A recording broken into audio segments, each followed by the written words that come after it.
Hello. You've been full of comments about Boris Johnson, and one person says Laplace says put Johnson on a boat to Albania. Well, yes, but Albania is a lovely place. I first went to Albania, I think, in the mid-1980s when Enver Hoxha was still around.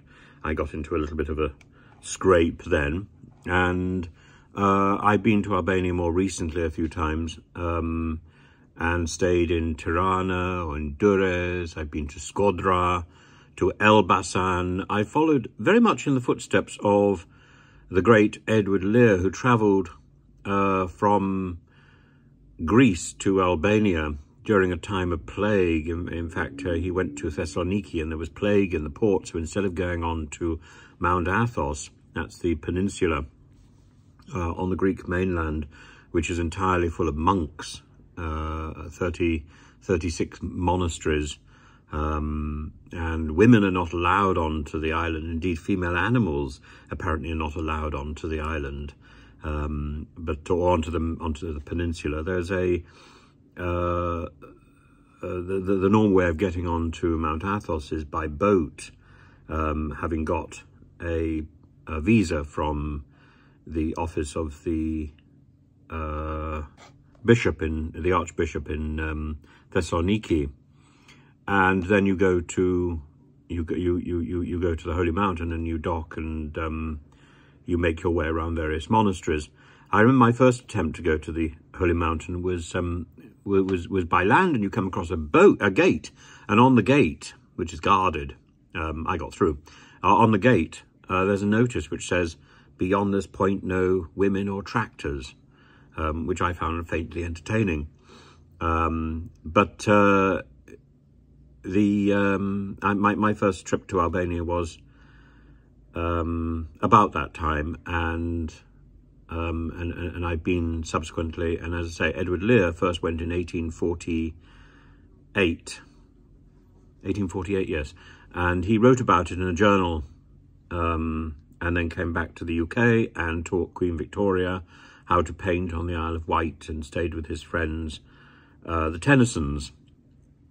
And Edward Lear detailed how he travelled along the Via Ignatia from Istanbul, Constantinople, overland through what is now Macedonia, to Lake Ohrid, around the lake, and into Albania, where he had many adventures, some of which were duplicated in my own experience.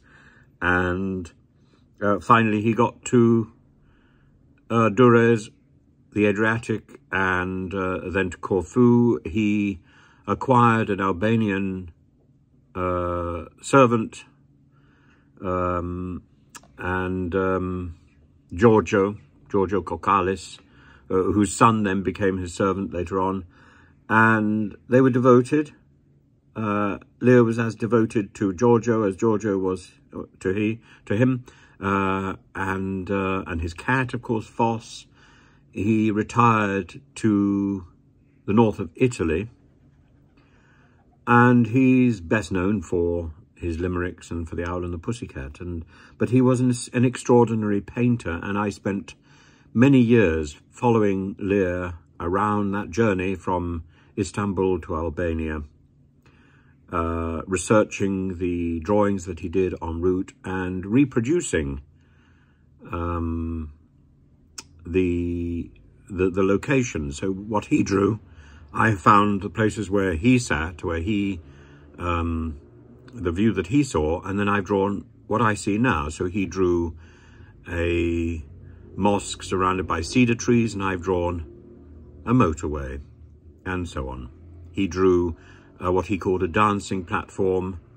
I drew, in fact, I'll show you.